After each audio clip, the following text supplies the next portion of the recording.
Olá a todos, estamos aqui em mais um episódio do Primecast, esse podcast que veio para ficar, para contar histórias, para falar de pessoas, para trazer assuntos interessantes e te informar. Na verdade é isso, te informar, trazer informação, trazer personalidades que têm o que contar, o que mostrar para a gente.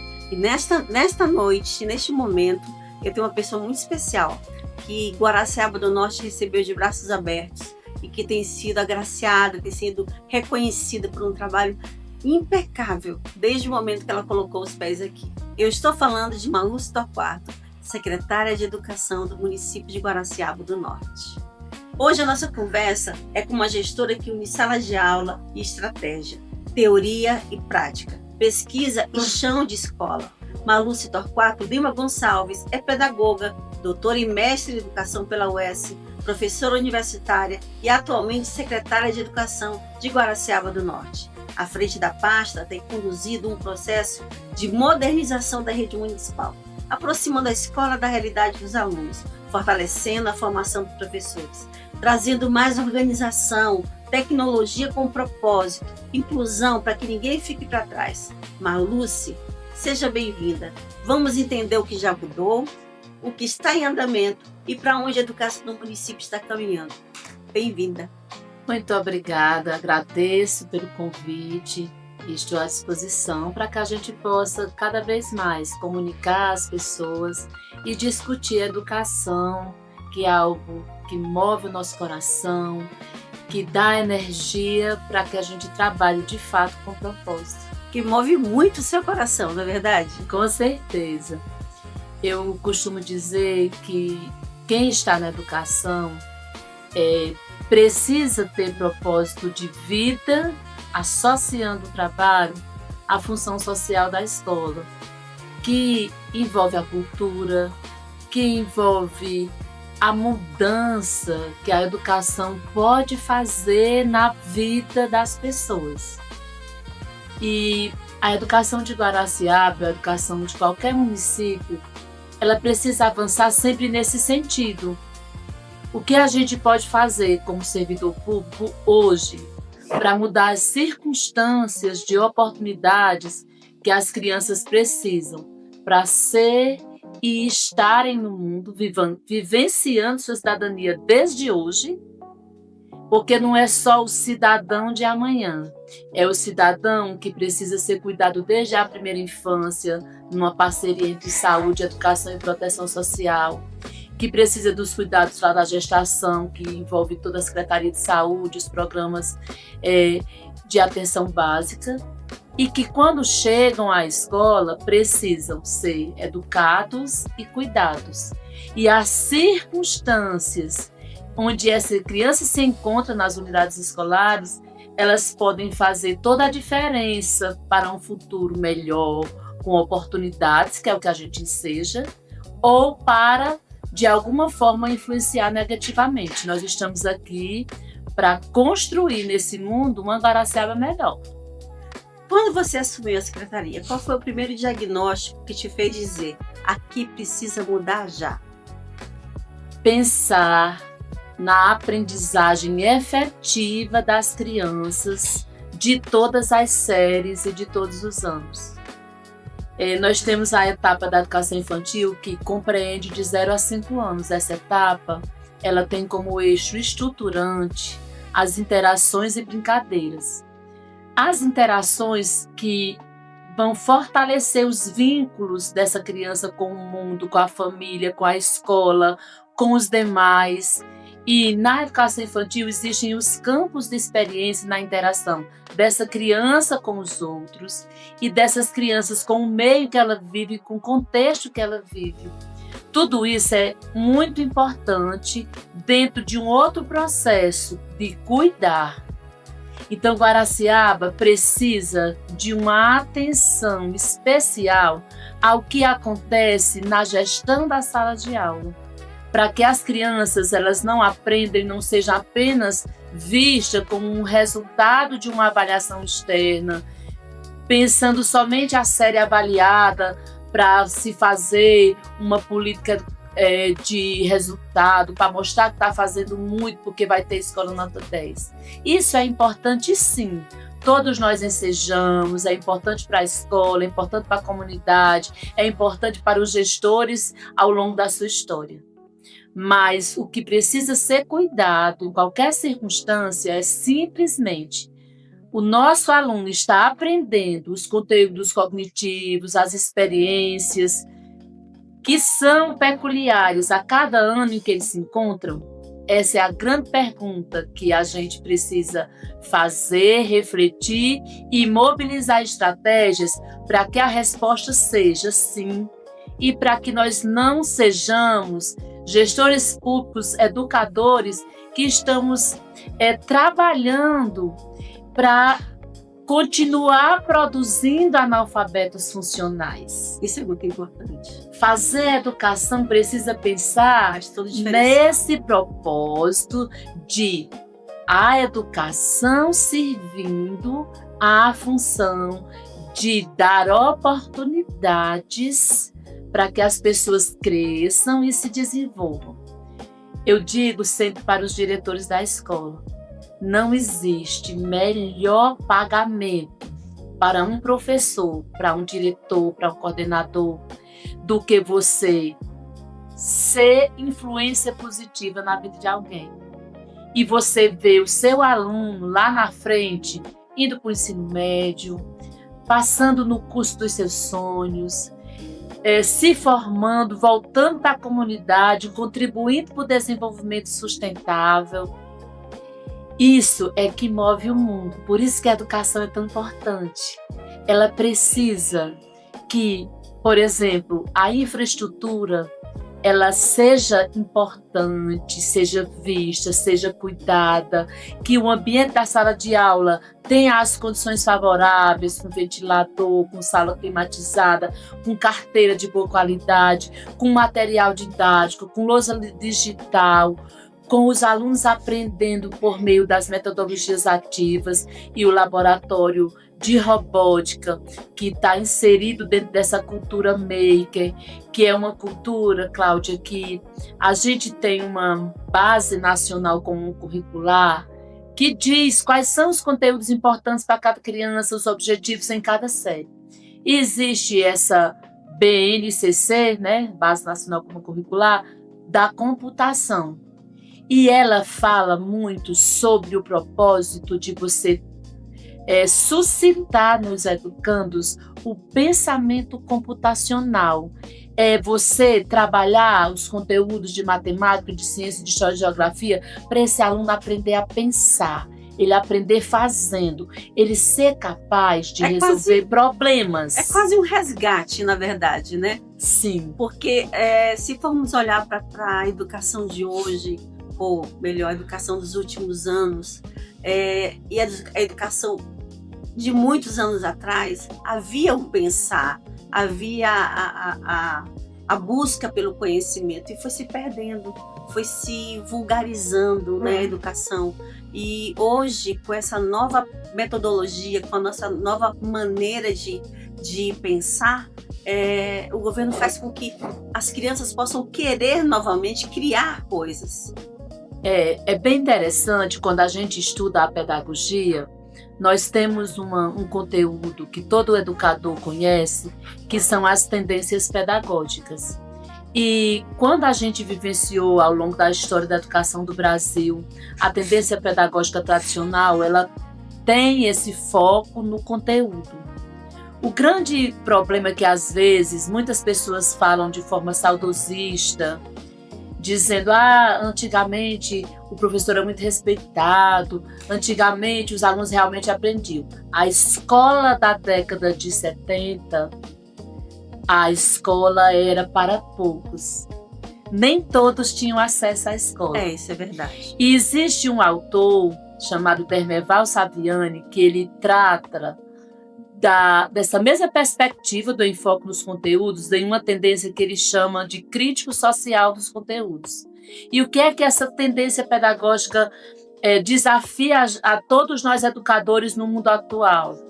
que nós sejamos capazes de trazer um enfoque dos conteúdos, mas de uma forma democrática, reflexiva, crítica, de modo que a escola consiga democratizar o saber, que significa que tudo aquilo que está nas enciclopédias, nos livros, e foram como conhecimento acumulado pela humanidade ao longo da história, possa ser apropriado pelos alunos, mas não de uma forma memorizada sem reflexão.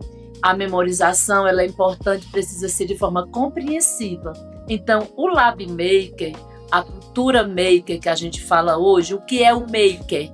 É o aprender fazendo. Significa o aluno interagindo com as metodologias. Então, quando você cria um laboratório, que você coloca esse aluno com ferramentas, com um computador, e você desafia esse aluno a resolver o problema, você está preparando esse aluno para a vida. Então, o grande desafio nosso, em qualquer circunstância, e a gente como gestor público, é exatamente fazer isso. Fazer com que os alunos tenham a oportunidade de pensar criticamente, de resolver os problemas que a vida lhe traz, porque a gente vai estar preparando esse aluno para o exercício da cidadania, que é o grande objetivo da gente. Contribuir por meio da educação para que a gente tenha uma sociedade mais humana. Por exemplo, se você pensar a utilização das tecnologias digitais, que é tão presente, usar redes sociais e absorver isso de uma forma acrítica, sem reflexão, sem pensar, não é o que a gente precisa. A gente precisa fazer com que as pessoas saibam usar as mídias sociais, as redes, a tecnologia, de forma crítica e principalmente de forma ética, porque a gente vai estar produzindo respeito, a gente vai ter pessoas que não vão absorver fake news, que vai ser capaz de diferenciar uma notícia verdadeira da notícia falsa, que não vai fazer o que se faz muito nos dias de hoje, que é execrar as pessoas por uma determinada circunstância sem apurar os fatos que realmente aconteceram. Então a gente ansiosa por essa geração. A gente precisa construir isso. Uhum. E Guaraciaba tem um aspecto que eu acho extremamente relevante. E eu ia perguntar sobre isso. Faz um ano de gestão de Cefas Melo, a senhora chegou no ano passado, começou um trabalho que de repente impactou todo mundo. Como foi chegar aqui, ver o que era necessário e colocar isso tudo em prática? Hoje eu digo, e eu queria, antes de responder a sua pergunta, dizer uma coisa bem importante assim para as mulheres, né? Que nós mulheres precisamos investir em nós mesmas e estudar para que a gente possa ter o direito de escolher nossas vidas. E não apenas agarrar as oportunidades que nos são oferecidas, mas ter o direito de escolha. E hoje, graças a Deus, eu tenho a oportunidade de escolher. Então, vir para Guaraciaba para servir ao povo de Guaraciaba como secretária de Educação foi uma escolha. Eu decidi aceitar o convite do prefeito Cefas Melo porque eu percebo no prefeito Cefas o propósito, que é algo que converge com o que eu penso. Eu percebo no Cefas a humildade, a serenidade e a vontade de modificar as oportunidades que os guaraciabenses têm e terão por meio da educação. Então, esse é um ponto fundamental que fez com que eu tomasse a decisão. O segundo ponto é que eu percebo que aqui em Guaraciaba os professores eles têm muito comprometimento. Que coisa boa!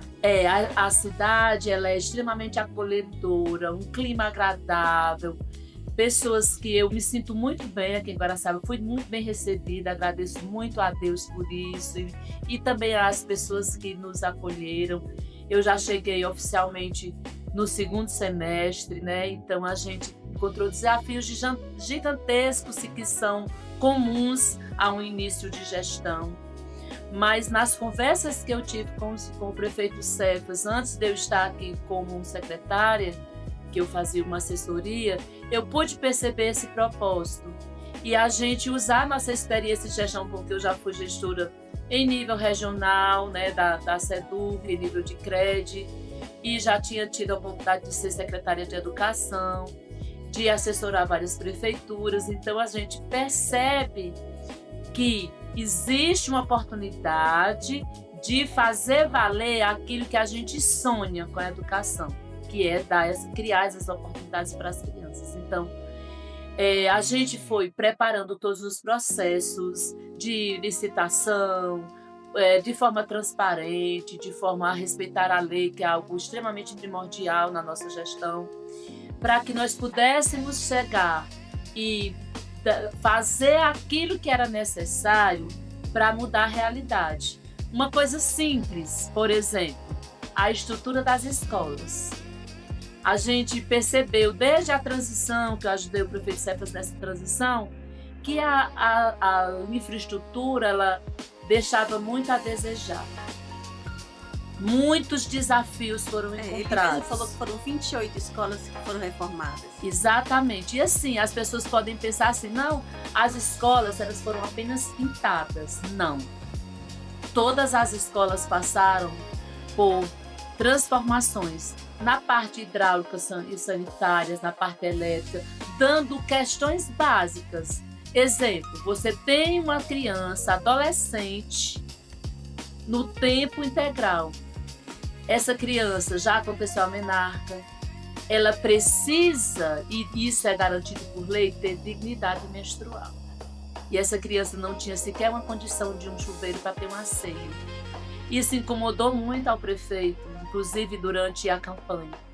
E foi uma das coisas que ele me recomendou, que a gente pudesse ter esse olhar. Ainda tem muita coisa para fazer, Cláudia. Um olhar humanizado, né? Isso, muita coisa para fazer, mas a primeira, eu digo assim, essa primeira onda é assegurar as condições básicas de você ter um banheiro que funcione, de você ter uma escola digna, que o teto não caia na cabeça das crianças, porque nós tínhamos circunstâncias em que a gente teve que demolir salas, porque estavam deixando a vida das crianças em risco, e a gente assegurar essas condições básicas. A segunda onda que a gente já está iniciando é construir novas escolas em unidades escolares que não têm condição de reforma e, ao mesmo tempo, ampliar escolas existentes para atender melhor as nossas crianças e jovens. Então, existe uma outra perspectiva que vai acontecendo quase que ao mesmo tempo, que é de construir unidades escolares num padrão melhor para que a gente possa, de fato e de direito, assegurar as condições que as crianças precisam ter para estudarem no tempo integral. E tem um outro aspecto que me preocupa muito aqui em Guaraciaba, que é o fato da gente não ter rede física suficiente para atender as crianças em creches. Eu trabalhei na cidade de Iguatu e a gente conseguiu implantar lá em Iguatu 10 centros de educação infantil, onde eu tinha esses 10 centros em tempo integral, inclusive com berçários. Olha só. É um sonho do prefeito Cefas e da nossa equipe que nós possamos assegurar nos próximos anos isso, ter a criança a partir de 1 ano de idade na escola. É necessário construir creches, porque hoje a gente não tem creche suficiente sequer para as crianças de 2 anos de idade. Eu estou abrindo as primeiras turminhas de 2 anos esse ano. Que coisa boa! O ano passado a gente só tinha na creche Pedro Henrique, que fica no bairro Lagoinha, Sim. que era a única que tinha um pouco de condição de receber. E hoje a gente está ampliando, abrindo essas matrículas. Em breve o prefeito Cefas vai estar inaugurando uma nova creche vizinha ao hospital. A gente já vai começar a abrir matrícula nessa nova creche. E ao mesmo tempo assegurando condições para cumprir aquilo que a lei prescreve. Ou que recomenda, vamos usar assim o termo mais apropriado. Que é, por exemplo, construir brinquedo-creche. O que é uma brinquedo-creche? é um espaço coberto, com um pisozinho emborrachado, com um brinquedo todo apropriado para a criança poder brincar. Espaços de educação infantil precisa ter lugar para a criança brincar e se desenvolver, porque isso é que movimenta o que a gente chama de campos de experiências da educação infantil. Então, o que a gente quer é que no futuro as crianças com 5 anos já iniciem o processo de alfabetização, cheguem no primeiro ano todo mundo aprender a ler e no segundo ano seja um leitor fluente. Esse é um dos nossos sonhos. Então, eu ia perguntar justamente sobre isso, os seus sonhos. Pois é, esse é um dos sonhos, que todas as crianças do segundo ano sejam leitores fluentes. Por quê? Pode continuar. Vou dizer por quê. Porque se ela aprender a ler fluentemente, ela vai aprender tudo na vida dela. A gente não pode, Cláudia, aceitar como uma coisa normal a criança passar pelos 5 anos na escola, primeiro, segundo ano, com 6, 7 anos de idade, e chegar ao terceiro, quarto, quinto ano sem aprender a ler. Jamais a gente vai naturalizar isso. 2026 será o ano em que nós vamos fazer, aí eu vou bem antes, porque eu já tenho um trajeto, uma história na educação. Igual tinha um personagem quando eu era criança, né? E aí vão alguns rir de mim sobre isso, que ele dizia atacar! Então é mais ou menos isso que a gente vai fazer com o analfabetismo escolar. Que ótimo! E aí a gente fazer isso precisa de todo mundo. O seu entusiasmo ele é muito contagiante, né? E pelo que eu percebo aqui em Guaraciaba é um campo fértil para isso, né? É um campo fértil para essa nova educação que a senhora veio trazer. Eu costumo dizer que com a adesão dos professores, o apoio dos profissionais da educação, e quando eu digo profissionais eu estou falando de todo o corpo que dá apoio, por exemplo, por meio do centro de bem-estar, que tem psicólogo, que tem nutricionista, que tem assistente social, que tem pedagogo social, com todo o apoio que a gente tem em setores que são interinstitucionais, a exemplo da Casa Acolher, que é uma parceria de proteção social com saúde e educação. Quando a gente diz que aí você vem para a escola, porteiro, vigia, merendeira, pessoas da secretaria, apoiados pelas coordenações das escolas, pelos diretores, esses são os profissionais, a adesão coletiva a esse propósito. É um exército. Sim. É um exército em função da educação. Exato. E aí a gente tem um outro elemento que é muito mais desafiador, que é vencer o analfabetismo escolar das crianças do 6º ao 9º ano. Pasmem, existem crianças pré-adolescentes que estão no 6º ano, no 7º, no 8º e no 9º, que ainda não sabem ler. Isso, gente, é inaceitável. A gente precisa investir na educação infantil nos anos iniciais do ensino fundamental, quando a criança tem 6, 7, 8, 9, 10 anos, para não replicar isso.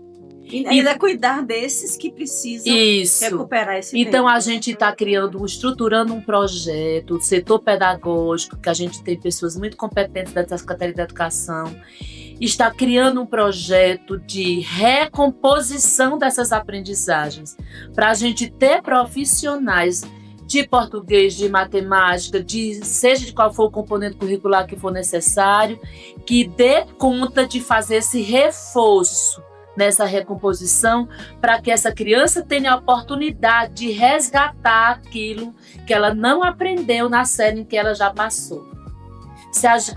Não deixar nenhuma criança para trás. Esse é o meu sonho, que a gente possa chegar um dia em Guaraciaba e dizer: a gente está conseguindo vencer isso. Esse é o grande sonho e eu acho que é endossado por todo educador desse município. Qual foi a mudança mais simbólica até aqui? Aquela que você olha e pensa, isso aqui virou a chave. Além desse investimento pesado na infraestrutura, eu acho que a inovação de trazer LabMaker e lousa digital. qual é o impacto disso na sala de aula? Eu vou dar um exemplo aqui das lousas digitais. E aí muitas vezes as pessoas não compreendem, ou compreendem e querem fazer o mal. Por exemplo, a oposição denuncia que houve um superfaturamento nas lousas digitais. Nós não estamos comprando uma televisão touchscreen. A gente está comprando uma tela dentro de um quadro, que você usa o quadro branco e a tela está lá, de 75 polegadas, que tem um software, que esse software ele tem 7.000 aulas prontas. Então, eu conecto essa lousa digital na internet e eu consigo colocar a inteligência artificial para me ajudar na minha aula, e ela funciona com a inteligência artificial, já vem na lousa, e eu vou dar, por exemplo, algo sobre, vou colocar aqui um exemplo de matemática, sobre as formas geométricas, vou botar um conteúdo aqui básico, e eu trago isso em 3 dimensões. Então eu pego essa figura, viro, mexo, o menino consegue entender ali, aí você vai ampliando isso para as outras séries, por exemplo, 8º e 9º ano, você vai dar aula de função, de modo que o menino vai entender, por meio dessa ferramenta, melhor o que é uma função. Uma operação com frações usando questões lúdicas e concretas. Tudo isso facilitando o trabalho do professor, que é um profissional que tem responsabilidade, que se preocupa, que tem que planejar, que tem que estudar. Ser professor é desafiador. A gente não é professor somente pelo salário que a gente ganha. Precisa ter propósito. Precisa ter aquilo que move o nosso coração. Ser professor é aquilo que encanta os nossos olhos quando você vê o menino aprendendo. Eu participei, Cláudia, das festas de ABC, desse final de ano. Muitas festas de ABC, colação de grau dos 9º anos. E eu ficava emocionada, arrepiava quando eu vi uma criancinha de 6 anos lendo. Ai, que lindo. Muito lindo. E assim, algo que as famílias entram na história. Ele prepara ali um vestido de princesa com tanto carinho. E eu vendo aquilo e vendo coisas assim, poxa, a gente faz coisas tão bem quanto as escolas privadas. Ou a gente tem que criar oportunidades, muitas vezes melhores do que as escolas privadas. E aí a gente vai percebendo isso. Então esse entusiasmo que eu falo é o que me move a fazer a educação com a alma, é fazer a educação com muita responsabilidade. E isso é algo que eu tenho em comum com o prefeito Cefas, que faz com que eu queira tanto bem a ele, que eu esteja aqui, sacrificando outros aspectos da vida, mas que a gente está aqui junto. E eu tenho certeza que com o apoio da sociedade, das famílias e todos os profissionais da educação, a gente vai deixar um capítulo marcado aqui na história da educação de Guaraciaba do Norte. Eu consigo entender, pelo menos de fora, que essa evolução ela já está mudando muito a vida das crianças, né? Existe uma mudança já acontecendo na vida delas. E essa evolução, né, ao longo dos anos, terá uma repercussão imensa, né, no que tipo de geração vai sair daqui a 4 anos, daqui a 3 anos. Pois é, isso que a gente fica tentando impactar a vida dessa criança, as experiências que ela tem na escola, é o que vai favorecer que as oportunidades, e uma coisa que eu falo sempre, é a oportunidade de alimentar sonhos. E por que eu digo isso? Porque eu fui uma criança assim. Eu me lembro quando eu tinha 13, 14 anos, eu sempre estudei escola pública, me formei com muito orgulho na Universidade Estadual do Ceará. Aproveitei todas as oportunidades que a Universidade Pública me deu. Bolsista de iniciação científica, monitoria, porque eu queria aproveitar tudo que ela podia me dar para que eu pudesse crescer e me desenvolver.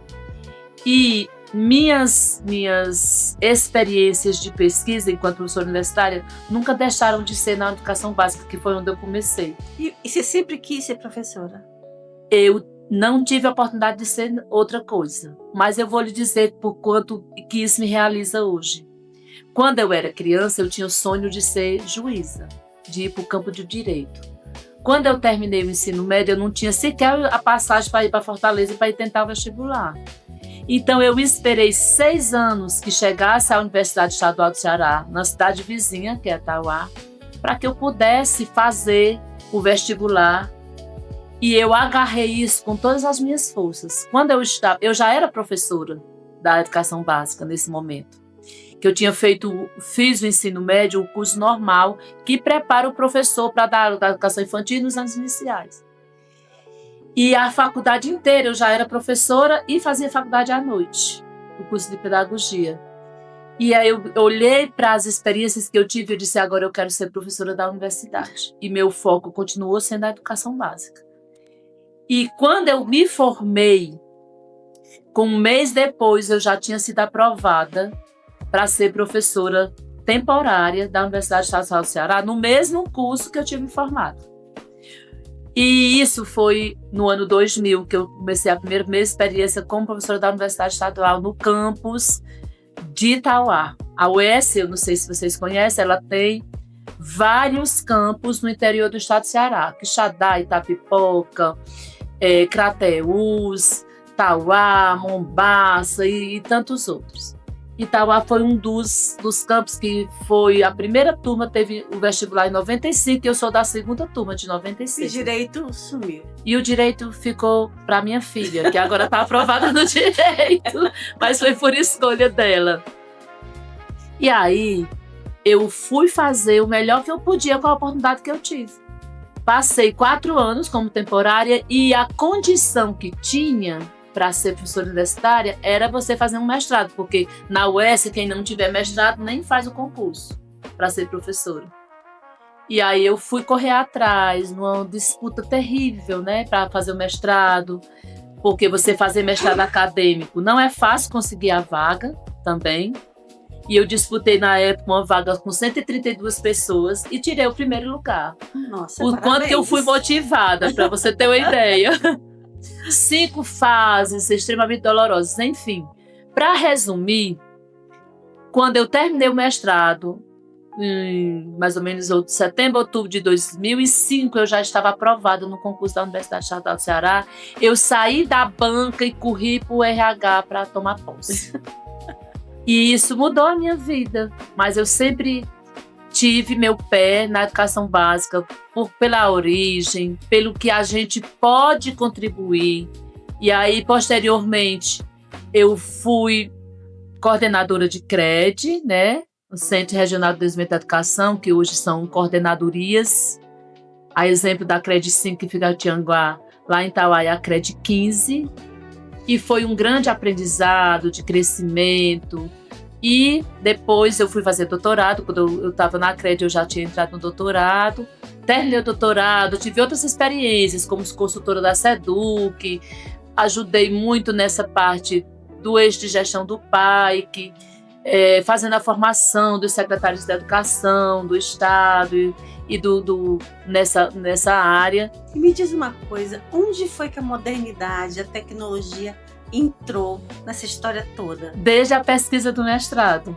Que a minha dissertação do mestrado foi a pesquisa sobre a formação das produtos de professores para o uso das tecnologias de informação e comunicação, que hoje a gente chama de tecnologias digitais. E aí eu continuei pesquisando nessa área. Na universidade, eu sou professora do curso de pedagogia, eu ministro a disciplina de tecnologias digitais, inclusive a gente ensina as crianças a fazer podcast, a usar isso pedagogicamente falando. Em algumas experiências que eu tive no Conselho Municipal de Educação, na época da pandemia, nós tivemos a oportunidade de fazer as sugestões de como as aulas iam chegar até essas crianças, né? E a gente criou lá, a partir do parecer que eu fiz, foi criado em Itauá um programa de rádio para que os conteúdos chegassem até as crianças. Então, assim, a tecnologia ela tem permeado nos últimos 20 21 anos, né, quase 22, permeado as minhas práticas de pensar as tecnologias como ferramentas para melhorar o processo de ensino e aprendizagem. E aí, no doutorado, eu também pesquisei nessa área de educação à distância, de formação de professores, associada à gestão e às tecnologias. Então, assim, é algo que eu já estou engatilhado para fazer o pós-doutorado também, né? As circunstâncias da secretaria não estão permitindo, que eu vou fazer na Espanha, mas assim que as coisas estiverem encaminhadas, o Cefas vai me dar um mês de férias para que eu possa ir fazer meu intercâmbio na Espanha e fazer meu pós-doutorado, que é também nessa área de tecnologia, né? É interessante, por mais que nós estejamos vivendo numa era tecnológica, levar a tecnologia para a escola é um desafio, né? É uma maneira também de tornar a aula, como você explicou bem, tornar a aula interessante para o próprio aluno, para o próprio... É uma mudança também de cultura, porque no momento em que ele está em casa, ele está usando a tecnologia de maneira banalizada. Mas quando ele chega na escola, a tecnologia ela é direcionada, ela é coordenada, ela tem um fim. É uma mudança de cultura também? Com certeza. Existem alguns desafios. Alguns pesquisadores falam muito da parte de estrutura. Então, por exemplo, não adianta eu colocar, por exemplo, muitos computadores na escola se eu não tiver uma internet de boa qualidade. Universalizar as lousas digitais se a escola estiver caindo por cima dos meninos. Então, às vezes eu brinco com o Trânsito, que é o secretário de infraestrutura, e com algumas pessoas que trabalham nessa área, ajudando a gente nas escolas. Eu digo assim, é uma emissora que não para. Quando a gente pensa que vai vencendo, a primeira que você consertou já precisa de reparos. Forros que às vezes caem e tal. Então, assim, você se preocupa em estruturar a escola, em climatizar, por exemplo, em colocar energia solar, que tudo isso o prefeito está fazendo, mas você se preocupa também com essa parte. Então, precisa a gente assegurar a infraestrutura, de ter internet que funcione, de ter uma sala que as circunstâncias favoreçam, para que, por exemplo, você compre notebooks e que o aluno seja capaz de usar em circunstâncias que essa ferramenta favoreça a aquisição do seu processo de aprendizagem. Sim. Então, a tecnologia na escola precisa ser para favorecer que ele aprenda o conteúdo de uma forma rica, dinâmica e eficaz. Então, a gente está indo de leve exatamente porque você tem que fazer tudo. Então, eu penso que 2025 foi um ano em que a gente deu um salto grande, porque a gente terminou com 28 escolas reformadas. Então, a gente falta aí 9 escolas. Já tem 2 que o prefeito já vai reinaugurar agora, porque são ampliações, que inclusive já está na parte final, que é a Escola Ana Ferreira Chaves, aqui na Lagoa dos Silvanos, e a Escola Antônio Firmino de Azevedo, que fica no Sítio Guarani. E sim, eu já sei o nome de todas as escolas e suas localidades, viu? Muito bem! Fez o dever de casa. E nós não podemos, de forma alguma, falar de uma escola sem o secretário conhecer. Sim. Então, eu conheço desde o Buraco d'Água até os Correios, a Bananeira, desde o Santo Amaro até a Martinslândia. Vocês estão vendo, viu, gente? Nossa secretária sabe tudo. E um fato curioso, só pra gente descontrair um pouco, não sei tudo, mas estou aprendendo, viu, Cláudia? É que assim, eu aprendi o hino de Guaraciaba. E as pessoas acham interessante. Aí diz assim, poxa, a professora chegou para mim aqui na jornada pedagógica, poxa, professora, eu fiquei com vergonha. Eu disse, meu Deus, eu sou de Guaraciaba e eu não memorizei a letra do hino, o secretário sabe todo. Porque é algo que eu acho extremamente importante, mostra um nível de comprometimento. Sim, patriotismo. Então, quando eu era coordenador de crédito, foi a coisa que eu aprendi. Ninguém sabe o hino do Ceará. Eu aprendi o hino do Ceará. O hino do Ceará, muito bom. Pelo menos as 2 estrofes que o povo canta. Porque ele é bem grande, mas só se canta 2 estrofes, né? Então, as 2 estrofes que o povo canta. Então, isso é algo que mostra respeito, mostra que a gente precisa se apropriar de todos os indicadores, mas não é só isso. É principalmente conhecer as circunstâncias onde os nossos diretores, coordenadores e professores e profissionais trabalham. E as jornadas? Para que a gente possa saber exatamente dialogar com eles e dar aquilo que as pessoas precisam para desenvolver o seu trabalho. É isso que as jornadas fazem. As jornadas, elas são uma forma da gente acolher, fazer, levar os professores a refletirem a cada início de semestre e mostrar para eles que eles são valorizados. Ser professor não é fácil, como eu já falei aqui, e é desafiador a cada dia. Nós temos que lidar com todas as carências que as crianças se encontram nas famílias, do todo o contexto social, muitas vezes com situações de violência. E aí esse professor também precisa de acolhimento. Então a jornada é para dizer para eles e elas, assim, vocês são muito importantes para nós, a gente precisa de vocês, a gente tá junto. E quando você prepara um lanche da melhor qualidade, é para dizer para eles e elas que eles são importantes sim para nós. Isso é muito bom. E isso deixa meu coração muito feliz de poder contribuir para que os nossos professores se sintam assim. Sejam queridos, né? Isso. Se sintam importantes. Valorizados. É isso que o prefeito Cefas tem feito. E eu vejo assim, um brilho nos olhos dele quando a gente diz: Cefas, vamos pagar o mês de julho para o professor temporário? Né? Eu lembro quando ele deu essa notícia. Isso, gente, não tem preço. Nunca tinha acontecido isso em Guaraciaba. É verdade. Eu espero sim que o orçamento permita que a gente continue fazendo isso sempre. Surpreendendo, né? E ele dizer assim, se a gente tem aqui o recurso dos 70%, que é para pagar os profissionais da educação, vamos dar sim, antecipar o presente do professor e dos profissionais da educação no mês de outubro com o 14º salário. E mais um rateio equivalente a 1,5 salário no final do ano. É garantir a transparência, o uso adequado dos recursos, é assegurar e dizer para esse profissional: a gente está junto para apoiar vocês na alegria e na tristeza. Esses são momentos alegres. E quando a gente tiver dificuldade, a gente vai ter a mesma transparência para dialogar com os nossos profissionais. Se você pudesse deixar uma meta clara para 2026, qual seria a frase guia para a equipe inteira? Seria a gente lutar com todas as forças para incitar nossos alunos a sonhar. Se a gente conseguir fazer com que eles sonhem, eles vão ter motivação, eles e elas vão ter motivação necessária para aprender.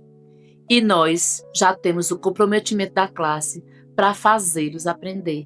E aqueles que têm dificuldade de aprendizagem, que têm deficiência, vão se desenvolver de acordo com o seu ritmo. Não é no mesmo ritmo, nem na mesma circunstância. Uma criança, por exemplo, que tem uma questão individualizado. Existe hoje uma coisa chamada PEI, P-E-I. É o Plano de Estudos Individualizado. Então, assim, o professor não dá uma aula só para todo mundo. Porque nós somos seres singulares e hoje a gente sabe disso. Nós temos formas diferentes de aprender, de ser e de estar no mundo. Então, muitas vezes, Cláudia, um professor de língua portuguesa, por exemplo, ele prepara 2, 3, 4, 5 tarefas diferentes sobre o mesmo assunto, para níveis diferenciados de alunos que têm na mesma sala de aula, na mesma série. Como é bom a gente saber disso. Como é bom você que está em casa, que é internauta, saber que isso está acontecendo na sala de aula. Isso é muito bom. E para fechar, que cena você quer ver acontecendo em Guaraciaba do Norte e que vai provar que a educação realmente entrou no novo tempo? Todos os alunos saindo no 9º ano com as aprendizagens devidas. É o sonho de qualquer gestor, de qualquer professor. É os meninos saírem do 9º ano, irem para o ensino médio no estado, com um nível adequado de aprendizagem. Essa é uma meta de vida. E esse é um desejo assim, muito forte no coração do prefeito Cefas. E no seu também. Com certeza. Por isso que eu estou aqui. Esse sonho é nosso. Porque eu consigo ver no seu rosto o seu entusiasmo, a sua vontade, o seu desejo de ver isso acontecendo. E Guaraciaba, no quesito educação, está em boas mãos. Eu agradeço muito as suas palavras. Eu sou uma professora desde que eu era adolescente. Eu já passei por muitas circunstâncias difíceis. A educação pública me deu a oportunidade de estar aqui hoje. Então, o que me move é fazer a educação pública com responsabilidade, com compromisso.